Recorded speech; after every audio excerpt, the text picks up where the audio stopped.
嘉义的自乐山艺器协会邀请到国内81位工艺师来展开包括剪黏、甲个灰啊等等超过100外件的作品，希望透过展览会当展现台湾宗教的工艺，也个生活美学。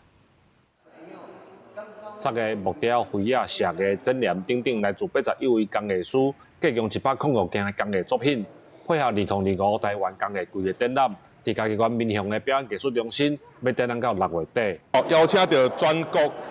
北中南咱的工艺大师，拢总81位，呈现的作品105件。我想这是一个足难得的机会吼，因为要去找为100几岁的老师，甲一寡足少年的年轻的创作者，这是一个艺术吼，甲文化的呈现吼。这届参与展览的81位工艺师当中，有4位得到国家工艺成就奖，阁有1位是文化部重要传统艺术的保存者。参加展览的工艺师就讲，透过互相交流，会当入捌无共的技术甲观念。这个来81个老师啊，有81种的技法在内底，所以咱看到这些物件，我感觉讲，咱如果来甲推广出去，咱下咱这嘉义这百姓，咱这民众，会使来看到咱这个最好的一个传统的表演的物件。使知影讲一寡可能家己无想过的想法，还是讲无用过的材料，就是一寡技术上的